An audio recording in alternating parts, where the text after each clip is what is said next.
ஹல்லேலூயா. நாம் ஜெபிப்போம். பரலோக தகப்பனே, இயேசுவின் நாமத்தினால் உங்கள் சமூகத்தில் வருகிறோம். இந்த வேளையில பரிசுத்த ஆவியானவர் உங்களுடைய வார்த்தையை ஆண்டவர் உங்களுடைய ஜனங்களுக்கு நீர் போஷிப்பீராக. ஆண்டவரே, நீர் உங்களுடைய வார்த்தையினால் இந்த ஜனங்களுடைய இருதயங்களை தகப்பனை நீர் உயிர்ப்பிப்பீராக. நீர் உங்களுடைய வார்த்தையினால் தகப்பனை இவருடைய வாழ்வை நீங்கள் மேன்மடைய செய்கிறாங்க. நீர் உங்களுடைய வார்த்தையை அனுப்பி இவர்களை குணமாக்கி இவர்களுக்கு ஆண்டவர் அநேக மேன்மையான காரியங்களை இவர்கள் வாழ்க்கையை பெற்றுக்கொள்ள உதவி செய்கிறாங்க. இந்த வேலையில் ஆண்டவரே, பரிசுத்த ஆவியினால் அடியனை மறைத்து நீர் வெளிப்படும். ஆண்டவர், ஆவிக்குரிய ஆகாரத்தை இவர்கள் பெற்றுக்கொள்வதற்கு இன்று இவர்களை இயேசுவின் நாமத்தினால் ஒப்பு கொடுத்து ஜெபிக்கிறேன். இயேசுவின் நாமத்தினாலே ஆமென். நாம் எதை பார்த்து கொண்டிருக்கோம்னா, கடந்த சில வாரங்களாக ஆவிக்குரிய ஆசீர்வாதங்களை குறித்து பார்த்துட்டு வந்துட்டு இருக்கோம். எபேசியர் 1:3 கிறிஸ்துவுக்குள் ஆவிக்குரிய சகல ஆசீர்வாதங்களினாலும் அவர் உங்களை ஆசீர்வதிக்கிறார்ன்ற ஒரு டாபிக் எடுத்து அதன் மூலமா ஆவிக்குரிய ஆசீர்வாதங்கள் என்னென்னலாம் பார்த்துட்டு இருக்கோம். போன வாரம் என்ன பார்த்தோம்னா, ஆவிக்குரிய பலனை பார்த்தோம். நம்ம ஆவியில் எப்படி பலன் பெறுவது, ஆவியின் பலன் நம்மளுக்கு உண்டான நம்ம எப்படி வாழ்வுகளா இருக்கணும், நம்முடைய வாழ்க்கை எப்படி இருக்கும், ஆவியின் பலத்தை பெற்றுக்கொண்டா நம்முடைய பொருளாதாரம் எப்படி இருக்கும், நம்முடைய வாழ்க்கை தனிப்பட்ட வாழ்க்கை எப்படி இருக்கும், நம்முடைய ஆவிக்குரிய வாழ்க்கை எப்படி இருக்கும், பலனை பெற்றுக்கொள்வதற்காக அப்படின்ட்டு உங்கள் மத்தியில் என்ன பண்ண நான் சில காரியங்களை சொன்னேன். அது உங்களுக்கு பிரயோஜனமா இருக்கும். அடுத்ததாக இன்றைக்கு நான் என்ன தலைப்பு எடுத்திருக்கேன்னா, ஆவிக்குரிய பாதுகாப்பு. நம்ம என்ன பண்றோம், இந்த சூழ்நிலையில அநேக சூழ்நிலை மத்தியில் நம்ம என்ன பண்றோம், பாதுகாக்கப்பட்டிருக்கிறோம். இந்த பாதுகாப்பு எப்படி நம்மளுக்கு உண்டாகிறது அப்படின்னு இன்னைக்கு நம்ம பேச போறோம். இன்னைக்கு எடுத்திருக்கிற தலைப்பு வந்து ஆவிக்குரிய பாதுகாப்பு. சங்கீதம் 25:5 சொல்லுது, தீங்கு நாளில் அவர் என்னை தம்முடைய கூடார மறைவிலே மறைத்து என்னை தமது கூடார மறைவிலே ஒளித்து வைத்து கண்மலையின் மேல் உயர்த்துவார். அல்லேலூயா. பாருங்க, வசனம் ஒருபோதும் போய் சொல்லாது. வசனம் ஒருபோதும் அது வெறுமனமா போகாது. கர்த்தர் சொல்றாரு, நம்முடைய பாதுகாப்பு எதுனா வசனம் தான். நம்முடைய பாதுகாப்பு தேவன் 27ஆம் சங்கீதம் 5ஆம் வசனத்துல சொல்றாரு, தீங்கு நாளில் அவர் என்னை தம்முடைய கூடார மறைவிலே மறைத்து என்னை தம்முடைய கூடார மறைவிலே ஒளித்து வைத்து எங்க உயர்த்துவாராம், கண்மலை மேல் உயர்த்துவாராம். அப்ப நாம ஏன் பயப்படணும், நம்ம ஏன் பயப்படணும், நம்ம ஏன் கலவணும், நம்ம எதுக்கு பதறணும், நம்ம எதற்கு உதறணும்? ஏன்னா நம்ம பதறவும் கூடாது, உதறவும் கூடாது. ஏன்னா நம்ம அவருடைய கூடார மறைவில் என்ன பண்ணிருக்கோம், அவர் நம்மள மறைச்சிட்டு கொண்டிருக்கிறார். அல்லேலூயா. இன்னைக்கு காலையில தண்ணி எடுக்க போனேன். ஒரு 7 மணிக்கு வீட்டுல கேன் தண்ணி வாங்கி குடிக்கிறதுல தண்ணி வாங்க போனேன். அவர் நம்மளுக்கு பழகம் அந்த கடையில பிரதர், அவர் ஒரு கிறிஸ்துவ நண்பர். போய் தண்ணி வாங்கிட்டு என்ன சொல்றாரு, அவர் என்ன பார்த்து, நான் பிரதர் என்ன விசேஷம் அப்படின்னாரு. நான் யோசிக்காம டப்புனு என் உள்ளத்துல இருந்து ஒரு வார்த்தை புறப்பட்டுச்சு, நானே ஒரு விசேஷம் தான் பிரதர் அப்படின்னா. ஆனா நான் யோசிக்காம டப்புனு வாயில வார்த்தைச்சு. அவர் ஒரு சொல்ல என்ன பாக்குறாரு, திருப்பி சொல்ற பிரதர் நானே ஒரு விசேஷம் தான். ஏன் நான் விசேஷம் தான், இவ்வளவு நாளா வாழ்ந்துருக்கிறேன், அதுவே ஒரு விசேஷம் தான். எவ்வளவு போராட்டம், எவ்வளவு பாடு, எவ்வளவு உபத்திரவம், எவ்வளவு பிரச்சனை எல்லாத்தையும் கடந்து வந்து நின்றுட்டு இருக்கிறேன்ல. அப்ப நான் யாரு, விசேஷமானவன் தான் நானு. ஏன்னா அவருடைய மறைவிடத்துல தான் இருக்கிறேன், அவருக்குள்ள நான் ஒளிஞ்சிருக்கிறேன். நான் ஏன் கிளம்பணும், நான் ஏன் பயப்படணும்? அப்போ எனக்கு ஒவ்வொரு நாளும் எப்படி விசேஷமானவனா நாள் தான். நான் ஒரு விசேஷமான ஆளு தான். நான் மட்டும் இல்ல, நீங்களும் விசேஷமான ஆளு தான். யார் அதெல்லாம் நம்புறீங்க? நம்புறவங்க அல்லேலூயா யோசிச்சு பார்க்கலாம். அல்லேலூயா. பாருங்க, இந்த வசனம் நம்மளுக்கு ரொம்ப பிரயோஜனமான ஒரு வசனம், வார்த்தை. கடவுளுடைய வார்த்தை ஒவ்வொன்றும் மனுஷனுக்கு ஜீவனை உண்டாக்கும். நீங்க ஏன் விசேஷித்தவர்கள் அப்படின்னு வேதம் சொல்லுதுன்னா, மற்ற ஜனங்களை காட்டிலும் கடவுள் உங்களை துண்டா பிரித்து வச்சிருக்காரு. எல்லாத்துலயும் நீங்க வேறுபடுவீங்க. நான் ஒரு 6 மாசத்துக்கு முன்னாடி ஒரு நியூஸ் ஒன்று பார்த்தேன். அமெரிக்கால சரியான தீ விபத்து, வீடுகள்லாம் பத்தி எரியுது. எங்க அமெரிக்கால வீடு வந்து கல்லு மண்ணெல்லாம் இருக்காது, எதுல இருக்கும், எல்லாம் உட்டு பலகையில தான் செஞ்சு இது பண்ணுவானுங்க. அப்போ நல்ல பணக்காரங்க வசிக்கிற அந்த இடத்துல தீ பத்திக்கிட்டு எல்லா வீடும் எரியுது. ஜூம் பண்ணி காட்டுறான், ஒரு வீடு மட்டும் சின்ன ஒரு நெருப்பு காயப்படவே இல்லை. அந்த இருக்கிற சுத்தி இருக்கிற எல்லா வீடும் எரிஞ்சு நாசமாகுது. எல்லாம் அப்படியே கொட்டி சாம்பலும் தூளுமா கிடக்குது. ஆனா ஒரு வீடு மட்டும் அப்படியே நிக்குது. அவங்க போயிட்டு அங்க கேட்குறாங்க, செய்தியெல்லாம் கேட்குறாங்க, எங்க இந்த வீடு நாங்கள் தேவனுக்கு பயந்து நடக்கிற வீடு, நாங்கள் தேவனை ஆராதிக்கிற வீடு, கடவுள் எங்களுக்குள்ள இருக்கிறால் எந்த செலவு நடக்க பாருங்க. இதுதான் தேவனுடைய பாதுகாப்பு.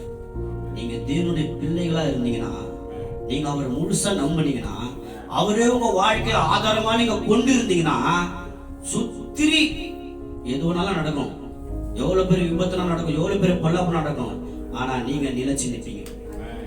அதை நான் பார்த்தோன்னே நான் ரொம்ப ஆனந்தத்துல சந்தோஷத்துல தேவனை நன்றி செலுத்தினேன்.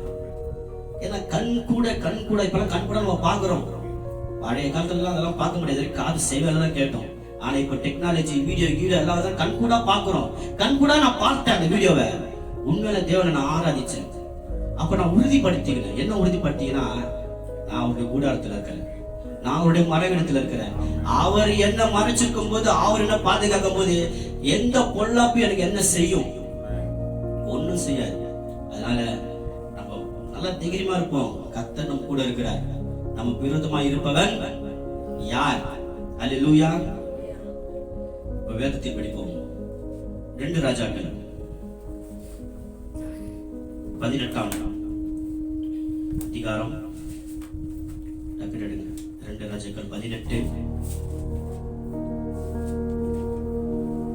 6ஆம் வசனம் இப்படி சொல்லுது, அவன் கர்த்தரை விட்டு பின்வாங்காமல் அவரை சார்ந்து கர்த்தர் மோசேக்கு கற்பித்த அவருடைய கற்பனைகளை கை கொண்டு நடந்தான். இது யார சொல்லுதுன்னா, எசேக்கியா ராஜாவை சொல்லுது. எசேக்கியா ராஜா எப்படி அவருடைய நாட்கள்ல இருந்தானா, எசேக்கியா ராஜா எப்படி அவருடைய நாட்கள்ல இருந்தான்னு வேதம் சொல்லுதுன்னா, அவன் கர்த்தரை விட்டு பின்வாங்காமல் அவரை சார்ந்து, தேவன் என்ன பண்ணானா, சார்ந்து இருந்தான். தேவனை ஒரு ராஜா, ஒரு யூத தேசத்துக்கே ஒரு ராஜா எசேக்கியா, அவனுடைய நடைகள் எப்படி இருந்தது, அவனுடைய வாழ்வு எப்படி இருந்ததுன்னா, அவன் தேவனை சார்ந்து வாழ்கிற மனுஷனா இருந்தான். அதுக்கப்புறம் கீழே சொல்லுது, ஆகையால் படுகிறார், அவன் கர்த்தரை விட்டு பின்வாங்காமல் அவரை சார்ந்திருந்து கர்த்தர் மோசேக்கு கற்பித்த அவருடைய கற்பனைகளை கை கொண்டு நடந்தான். ஆகையால் சொல்லுங்க, ஆகையால் சொல்லுங்க, ஆகையால் கர்த்தர் அவனோடு கூட இருந்தார், அவன் போகிற இடமெங்கும் அனுகூலம் உண்டாயிற்று. அல்லேலூயா. கர்த்தரை சார்ந்து ஒரு மனுஷன் வாழும்போது, கர்த்தரை தன் சுயபலமாக ஒரு மனுஷன் கொண்டிருக்கும் போது, கர்த்தரையே தன் ஆதாரமாக ஒரு மனுஷன் கொண்டிருக்கிற போது, அவனோடு தேவன் கூட இருப்பாராம். யார் இருப்பாராம்? தேவன் கூட இருப்பாராம். அவன் செய்யும் காரியம் எல்லாம் வாய்க்கும், அவனுக்கு போற இடம் அனுகூலம் உண்டாயிருக்கும். எசேக்கியா ராஜாவை குறித்து நான் தியானிக்கையில, எசேக்கியா ராஜா எவ்வளவு கர்த்தருக்கு, அவன் எவ்வளவு கர்த்தர் மீது நம்பிக்கை வச்சிருக்கிறான், கர்த்தருக்கு பிரியமா இருந்திருக்கிறான்னு நானு இதை நான் யோசிச்சு பார்க்கும் போது, இந்த வசனத்தை 18ஆம் அதிகாரத்தை நான் படிச்சு பார்க்கும்போது, எசேக்கியா தேவனோடு சஞ்சரித்ததுனால என்ன தெரியுமா? சஞ்சரித்ததுனா, பெற்ற தாய் ஒரு கை குழந்தை பெற்றெடுக்கும் போது, அந்த குழந்தை அதுக்கு சுயமா எதுவுமே செய்ய தெரியாது, சாப்பிட தெரியாது, நடக்க தெரியாது, ஓட தெரியாது. அதுக்குன்னு ஒரு வளர்ச்சி வர வரைக்கும் அது யாரை சார்ந்திருக்குன்னா, பெற்ற தாய் தான் சார்ந்திருக்கும். அந்த தாய்க்கு தான் தெரியும் அந்த பிள்ளைக்கு என்ன வேணும், அந்த பிள்ளை எப்படி பாதுகாக்கணும், எப்படி கவனிக்கணும், அதுக்கு என்ன கொடுக்கணும், அதுக்கு என்ன கொடுக்க கூடாது, அதுக்கு என்ன சொல்லி தரணும், என்ன சொல்லி கொடுக்க கூடாது, இந்த தாய்க்கு தான் தெரியும். அதனாலதான் அந்த பிள்ளை என்ன பண்ணும், தன் தாயே சார்ந்திருக்கும். எல்லாமே தாய் தான். அதே போல இந்த எசேக்கியா ராஜா என்ன பண்றாரு, கர்த்தரையே சார்ந்து இருக்கிறதுனால அவருக்கு என்ன காரியம் நேரிட்டது என்று 18ஆம் அதிகாரம் சொல்லுதுன்னா, ஒரு பெரிய பொல்லாப்பு அந்த தேசத்துக்கு பாருங்க. அசீரியா ராஜா என்ன பண்றான், யூத தேசத்துக்கு விரோதமா பண்றான், போர் எடுத்துட்டு வரான். அசீரியா ராஜா, அவன் பேர் சனகெரி 13ஆம் அதிகாரத்துல போட்டிருக்கு. சனகெரி ராஜா இப்போ எசேக்கியா ஆளுகிற அந்த தேசத்தை என்ன பண்றான், அந்த தேசத்தை நிர்மூலமாக்குவதற்கு, அந்த ஜனங்களை அடிமையத்தை எடுத்துட்டு போறதுக்கு என்ன பண்றான், இப்போ யூத தேசத்துக்கு விரோதமா போர் எடுத்துட்டு வரான். நீங்க இந்த சனகெரி ராஜாவை நீங்க போய் படிச்சு பாத்தீங்கன்னா, அவன் போற இடம் எல்லாத்தையும் என்ன பண்றான், எல்லாத்தையும் பறிச்சு கொண்டு வந்துடுறான், எல்லாத்தையும் வெற்றி பெறான். அவன் போற தேசத்தை எல்லா இடத்தையும் அடிச்சு நிர்மூலமாக்கி கொண்டு போயிடறான். அவனுக்கு தொட்டதெல்லாம் வெற்றி. யாருக்கு? இந்த சனகெரி ராஜாக்கு, இந்த அசீரியா ராஜாக்கு. எல்லாத்தையும் என்ன பண்றான், அடிச்சு நிர்மூலமாக்கி எல்லாத்தையும் கொள்ளை பொருளா கொண்டு வந்து இப்ப எங்க வந்து நிக்கிறான் தெரியுமா? இப்ப எசேக்கியா ராஜாவுடைய ஊருக்கு வந்து நிக்கிறான். இந்த யூத தேசத்தை என்ன பண்ணலாம், நம்ம கைப்பற்றிடலாம். இந்த யூத தேசத்தை நம்ம என்ன பண்ணலாம், அடிமையா கொண்டு போயிடலாம். எசேக்கியால ஒண்ணு இல்லாம ஆக்கிடலாம், நிர்மூலமாக்கலாம், அவனை சின்ன பின்னமா ஆக்கலாம். என்ன பண்றான், யூத தேசத்துக்கு விரோதமா இப்ப என்ன பண்றான், எசேக்கியா ராஜாவுக்கு விரோதமா வந்து சனைப்பேரி வந்து நிக்கிறான் பாருங்க. ஆனால் எசேக்கியா தேவனை சார்ந்து வாழ்ந்ததுனால, தேவனை தன் ஆதாரமாக கொண்டதுனால, எந்த சூழ்நிலையும் தேவனை தவிர எனக்கு வேற எந்த ஒத்தாசை இல்லைங்கிற நிச்சயத்தை அவன் பெற்றுக் கொண்டிருந்ததுனால எசேக்கியா ராஜா என்ன பண்றான், தேவனுடைய சமூகத்தை நோக்கி வர்றான். பிரச்சனை மத்தியில, போராட்டத்தின் மத்தியில, பலவிதமான பாடுகள் மத்தியில, பலவிதமான சூழ்நிலைகள் மத்தியில, உங்களுக்கு எந்த காரியங்கள் நேரிடுற இந்த நேரத்தின் மத்தியில நீங்கள் எசேக்கியா ராஜாவை போல தேவனை தேடுவர்களா இருக்கணும். நீங்கள் எசேக்கியா ராஜாவை போல நீங்கள் தேவனுடைய சமூகத்தை நாடுவர்களா இருக்கணும்.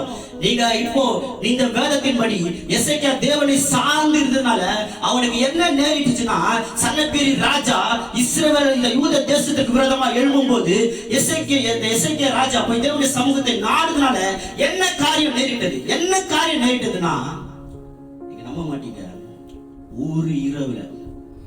ஒரே இரவுல தேவன் அவருடைய தூதரை அனுப்பி 1,09,000 பேரை நிர்மூலமாக்கினார். அல்லேலூயா.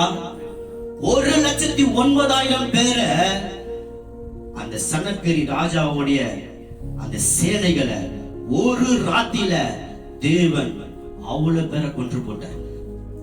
அவ்வளவு பேரை தேவன் என்ன பண்ணாரு, நிர்மூலமாக்கினார். ஏன் எதனால எசேக்கியா தேவனை சார்ந்து வாழ்ந்தான். எசேக்கியா தேவனை நம்பினான். எசேக்கியா தேவனோடு இருந்தான்.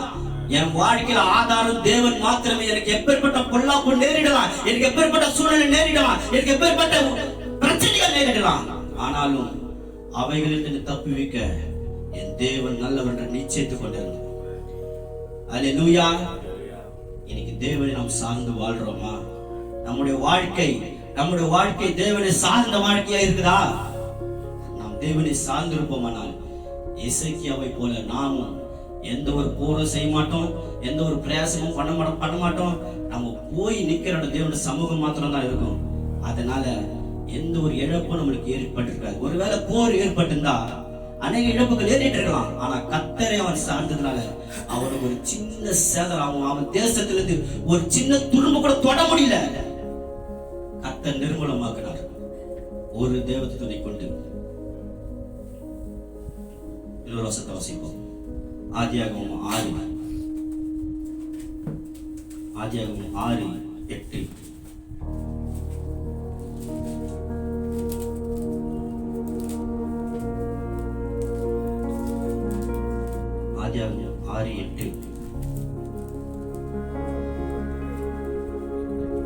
நோவாவுக்கோ கர்த்தருடைய கண்களில் கிருபை கிடைத்தது. நோவா தன் காலத்தில் இருந்தவருக்குள்ளே நீதிமானும் உத்தமனுமாய் இருந்தான். நோவா தேவனோடு சஞ்சரித்துக் கொண்டிருந்தான். ஒரு மனுஷன் உங்கள் மத்தியில் காண்பிச்சு கொடுத்த எசேக்கியா தேவனை சார்ந்திருந்தான். இங்க நோவாவை நான் காண்பிக்கிறேன். நோவா தேவனோடு சஞ்சரித்துக் கொண்டிருக்கிறான். சஞ்சரிப்பதுனா என்ன அப்படின்னு நான் போயிட்டு கூகுள் போய் சர்ச் பண்ணேன். சஞ்சரிப்பதுனா என்ன அப்படின்ட்டு கூகுள் அழகா சொல்லிச்சு. சஞ்சரிப்பதுனா உறவாடுவதான், அவரோட கூட நடப்பதான், அவரோட கூட உலாவுவதான், அவரோட கூட ஆன்மீகமா வாழ்வதுதான் சஞ்சரிப்பதான். சஞ்சரிப்பதுனா என்னது? தேவனோடு நடப்பது, தேவனோடு உலாவுவது, தேவனோடு வாழ்வது, தேவனோடு உரையாடுவது. அப்போ பூமியில பாவம் நெருங்கி ஏராளமான ஜனங்கள் அக்கிரமத்தில் அநியாயத்தில் நிறைந்திருக்கிற சூழ்நிலையில தேவன் என்ற ஒரு மனுஷன் தேவனோடு சஞ்சரித்துக் கொண்டிருந்தான். நோவா தேவனோடு சஞ்சரித்துக் கொண்டிருந்ததுனால என்ன பலன் அவர் பெற்றுக் கொண்டார் என்பது 4 காரியங்கள் உங்கள் மத்தியில் காண்பித்துக் கொண்டு விரும்புகிறேன். ஒரு காரியம், நோவா தேவனோடு சஞ்சரிக்கிறதுனால கர்த்தர் அவர் செய்ய போகிற காரியங்களை அவனுக்கு வெளிப்படுத்தினார். அல்லேலூயா. ஒரு மனுஷன் தேவனோடு இடைப்பட்டு வாழ்ந்து அவரோட நடந்து அவரோட உறவாடி அவரோட அன்னையும் ஐக்கியம் கொள்ளும் போது பின்னாடி ஏற்படுகிற காரியத்தை கர்த்தர் முன்னாடி அறிவிக்கிறவராய் இருக்கிறார். அதற்கு அவன் தகுதியுள்ள பாத்திரனாய் மாறுறான். எதனால மாறுறானா, அவன் தேவனோடு கூட சஞ்சரித்து கொண்டிருக்கிறதுனால. அல்லேலூயா. ஆதியாகமம் 18 இப்படி சொல்லுது, நான் செய்ய போகிற காரியத்தை ஆபிரகாமுக்கு மறைப்பேனோ? நான் செய்ய போகும் காரியத்தை, ஏன்னா ஆபிரகாம் தேவனோடு என்ன பண்ணா, சஞ்சரித்து கொண்டிருந்தான்.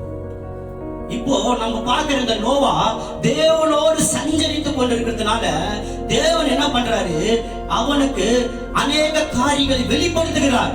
இன்னைக்கு என் அன்பு தேவ பிள்ளைகளை, என் அன்பு நண்பர்களை, என் அன்பு வாலிபர்களை, நீங்கள் தேவனோடு சஞ்சரிக்கிறா இருந்தீங்கன்னா கர்த்தர் அவர் செய்ய போகிற காரியங்களை உங்களுக்கு வெளிப்படுத்த அவர் உண்மையும் வல்லமையோட இருக்கிறார். அல்லேலூயா. நாம் தேவனோடு சஞ்சரிக்கிறோமா என்பதுதான் கேள்வி.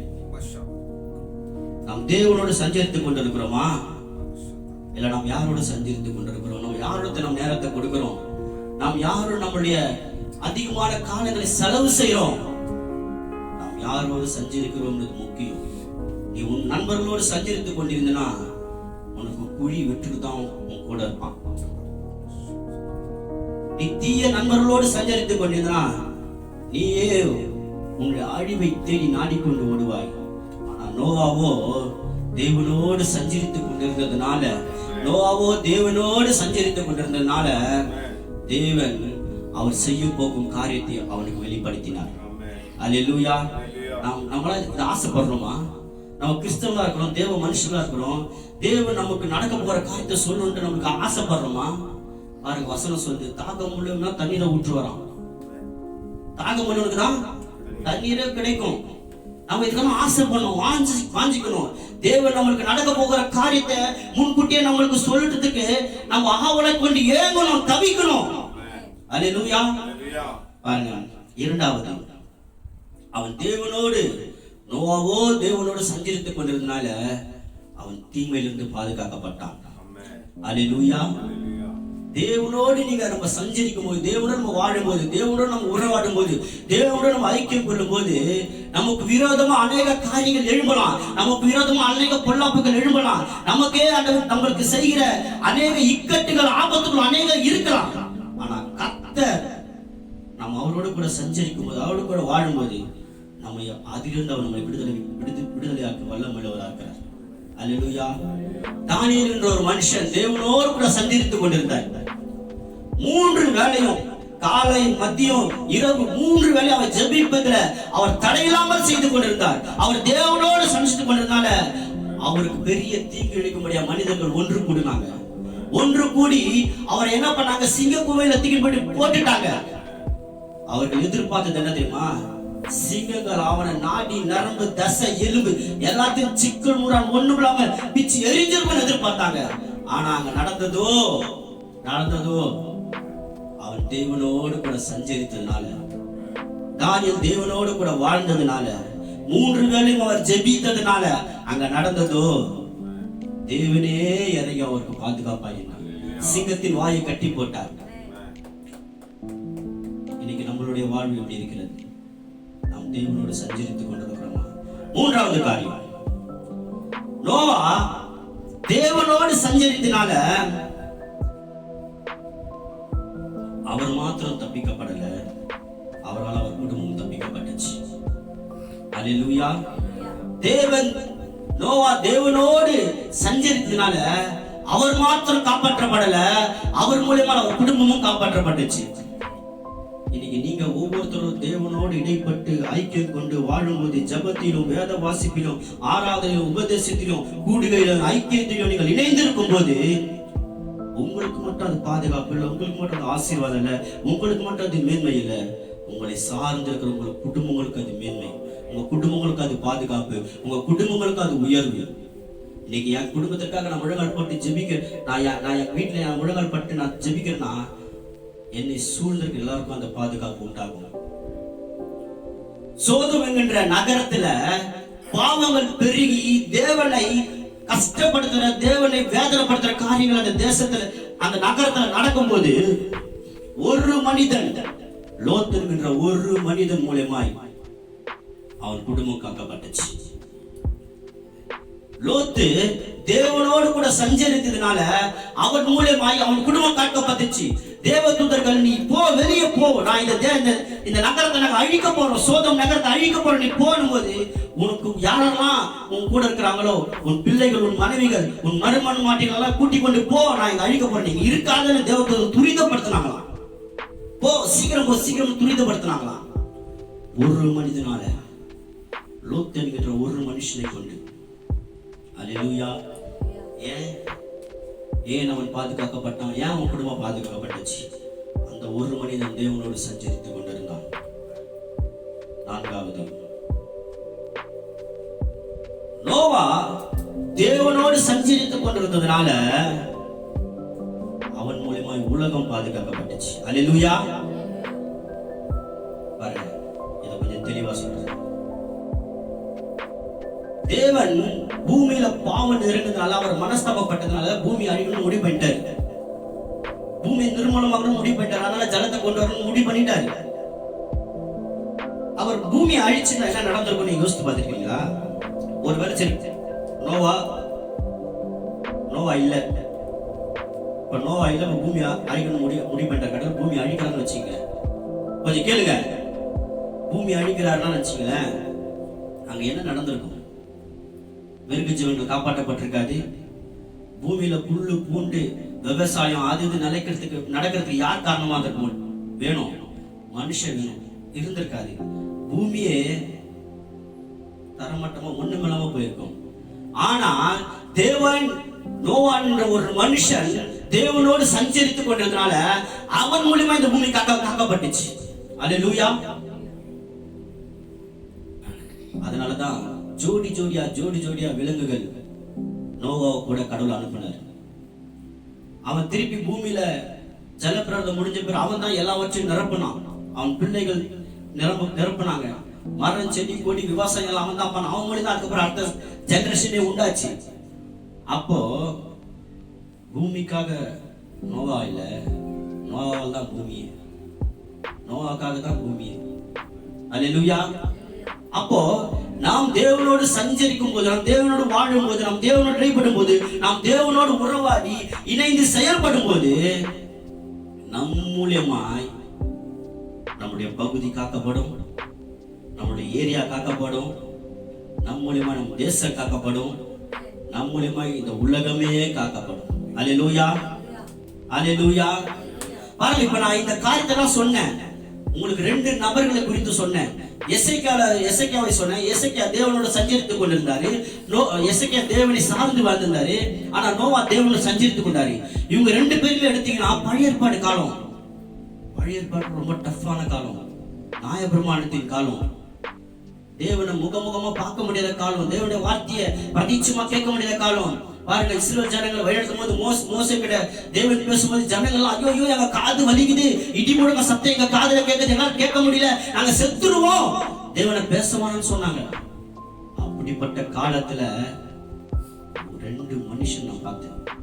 ஒன்னு எசேக்கியா தேவனை சார்ந்து வாழ்ந்தான், இன்னொரு நோவா தேவனை சஞ்சரித்து வாழ்ந்தார்.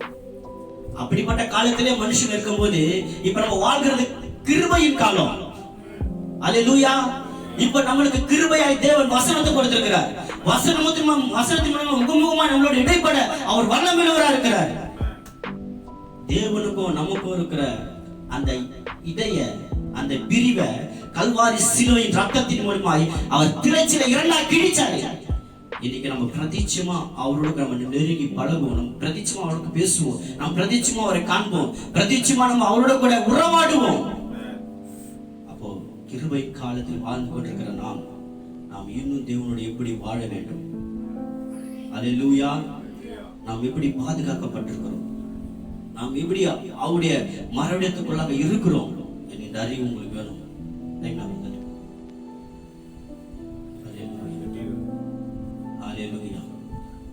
நிறைய இருக்கு, நேரம் போது கர்த்தர் அவருடைய மறைவிடத்துல நாம் இருக்கிறோம்.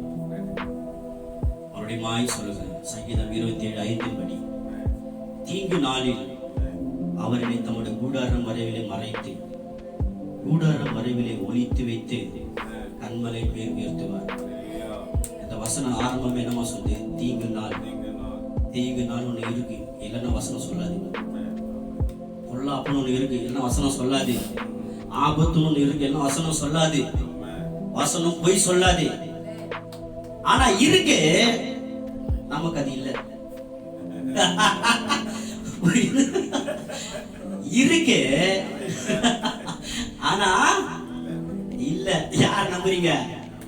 யாருக்கு இல்ல? நமக்கு இல்ல. ஏன்னா நாம் யார்? தேவனுடைய பிள்ளைங்க. அல்லேலூயா, அல்லேலூயா. எழுந்து நிற்போம்.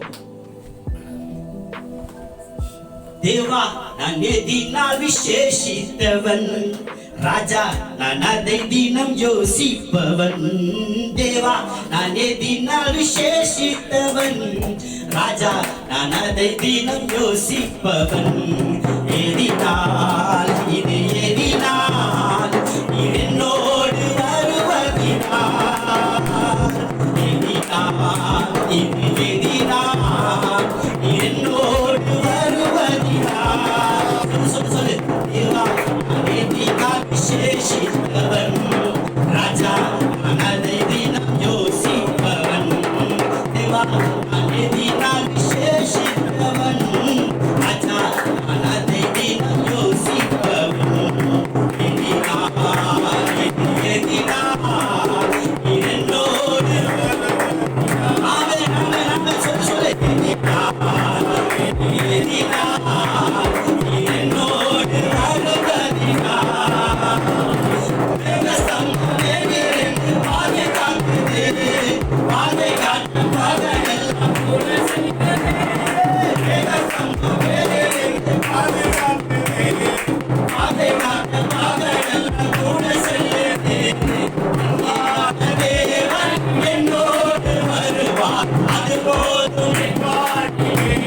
அவருடைய கூட மறைவார், அவருடைய மறைவை ஒளித்து வைத்து கண்மலை நிறுவார். அல்லேலூயா. தேவா நான் எதினால் விசேஷித்தவன், ராஜா நான் அதை தினம் யோசிப்பவன். தேவா நான் எதினால் விசேஷித்தவன், ராஜா நான் அதை தினம் யோசிப்பவன். எதினால் என்னோடு வருவதினால், எதினால் எதினால் என்னோடு வருவதினால்.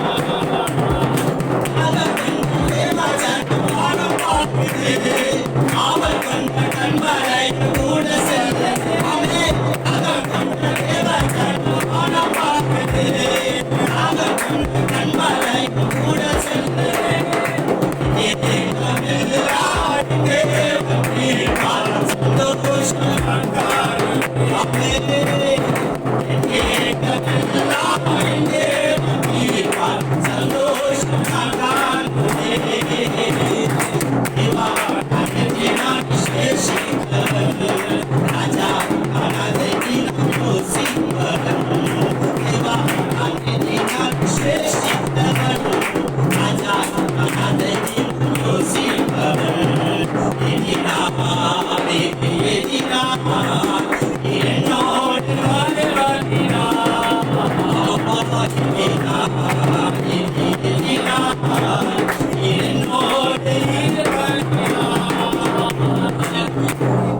பிதாவே, இந்த வேளையில் ஆண்டவரே, நீர் எங்களை தம்முடைய கூடார மறைவிலே மறைத்து, நீர் எங்களை கூடார மறைவிலே ஒளித்து வைத்து கண்மலை மேல் உயர்த்துகிற தேவனா இருக்கு.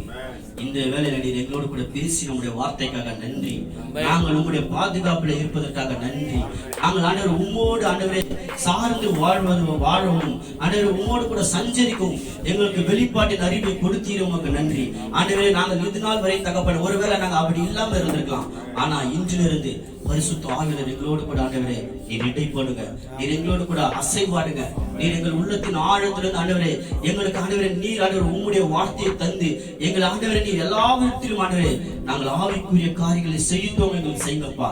அப்பா நாங்கள் உண்மை சார்ந்து, நாங்கள் உண்மையே எங்கள் ஆதாரமாய் கொண்டு, நாங்கள் உண்மையே எங்களுடைய புயபலமாய் கொண்டு வாழ்வதற்கு எங்கள் கிருபை செய்யப்பா. நோவா தேவனோடு சஞ்சரித்துக் கொண்டதுனால அவனுக்கு ஆண்டவரே அநேக வெளிப்பாடுகளை கொடுத்துங்க. அவன் மூலியமா அவன் குடும்பம் காப்பாக்கப்பட்டுச்சு. அவன் மூலியமா ஆண்டவரே இந்த உலகமே காக்கப்பட்டது ராஜா. ஆண்டவர் தீங்குக்கு அவனை மறைத்தீரே சாமி. நாங்கள் உம்மோடு சஞ்சரிக்கிறதுனால எங்களுக்கு ஒரு கேடும் நேரிடாது தகப்பனே. நாங்கள் உம்மோடு ஆண்டவர் வாழ்வதனால ஆண்டவரே எந்த சேதாரமும் எங்களுக்கு ஏற்படாது ராஜா. நாங்கள் உம்மோடு கூட இருப்பதனால தகப்பனே, எங்களுக்கு விரோதமா ஆண்டவரே ஏராளமான ஜனங்கள் எழும்பி வந்தாலும், ஆண்டவரே வலது புறத்தில் இடது புறத்தில் ஆண்டவரே நெருங்கி எங்களை சூழ்ந்தாலும், ஆண்டவரே ஒரு திரும்ப கூட எங்களை சேதப்படுத்தாது என்பதை நாங்கள் நம்புகிறோம், விசுவாசிக்கிறோம். விசுவாசிக்கிறவர்களுக்கு எல்லாம் ஆகும் என்ற வார்த்தை ஆண்டவரே நாங்கள் உண்மை சார்ந்து வாழ்ந்திருக்கிறோம் ராஜா. நாங்கள் உங்களுடைய பிள்ளைகள், நீர் எங்களுக்கு ஆதாரமா இருக்கிறீர். இங்கிருந்து ஆண்டவர் கடந்து செல்வர் நீர் ஆண்டவரே உங்களுடைய மகிமையினால் மூடி இந்த சத்தியத்தை அவர்கள் ஆழத்திலே, இருதயத்தின் ஆழத்திலே விதைத்து அதன்படி செயல்பட கத்த உதவி செய்யும். எல்லா துதி கன மகிமையும் ஒருவருக்கே செலுத்துகிறேன். மீட்பர் ரட்சகர் இயேசு கிறிஸ்து நல்ல பிதாவே, ஆமென். சேர்ந்து சொல்வோம். என் ஆத்துமா கர்த்தரை ஸ்தோத்திரி, என் முழு பரிசுத்த நாமத்தை ஸ்தோத்திரி.